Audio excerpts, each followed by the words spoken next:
Ooh, things are getting weird, aren't they? I just saw some bulletin that they fired the FBI guy. Is that the one that they joked that he must have had a remote butt plug inside of him because he made that one move while he was giving the testimony? Just like that. I just got some kind of a notification. I think they just fired him for his nonsense. So things have gotten extremely over the top.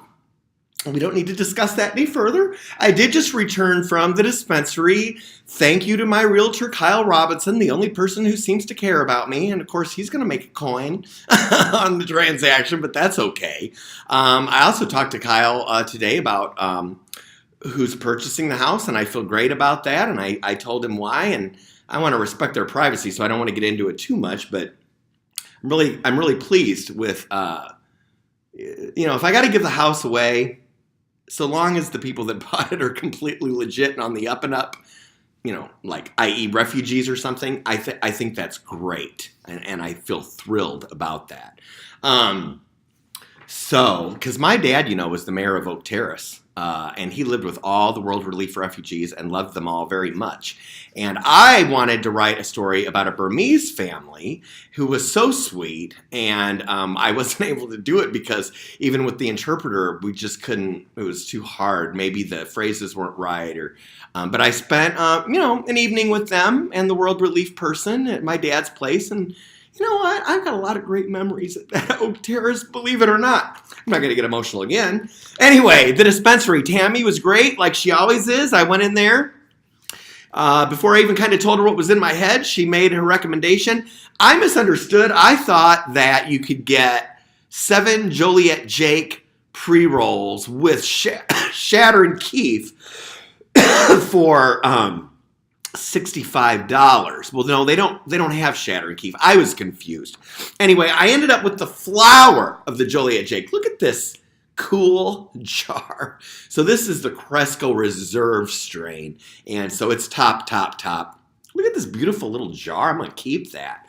And Joliet Jake, that's the new man in my life.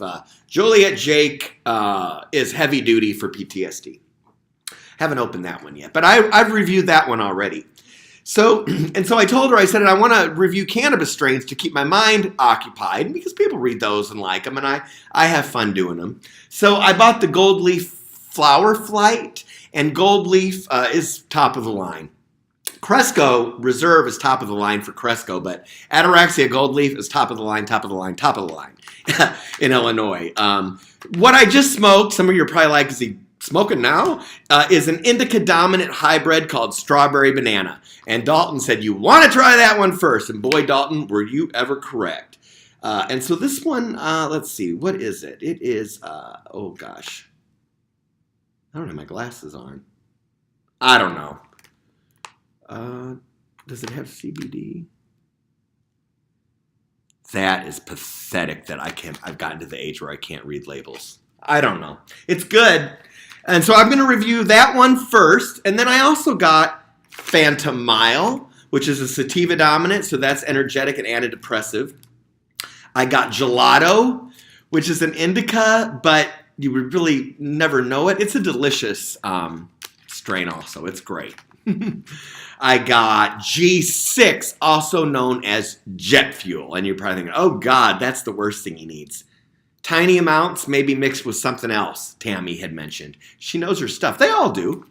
And then finally, Mag Land Race. And it's so funny. When you pull that one out, the whole entire place, that's a good one, in unison. That one I think I've reviewed, though, before. That silly laugh, by the way, if you all like, what's he doing?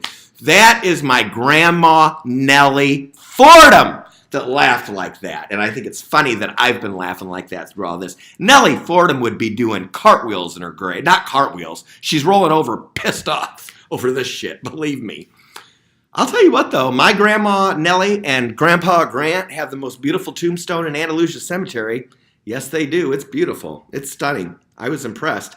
You know, the Christmas before last when I had the Prius, because I don't have any family, nobody invited me to dinner, not on either side. I was all by myself on Christmas. The cat had died. It was snowing. I drove and visited every dead relative at every cemetery in the Quad Cities. Rock Island Memorial Park, Andalusia, Greenview Memorial Gardens. Yep, I sure did. So anyway, that's it for now. And so I'm going to review this strawberry banana. And thank you, high school friend that I saw at the dispensary for taking me home. There was this woman at the dispensary with a lovebird on her shoulder, and it was doing this to me. And the next thing you know, it flies over and it lands on my shoulder. She's like, oh, it likes men. I wouldn't mind a little lovebird of any kind. Have a good day, everybody.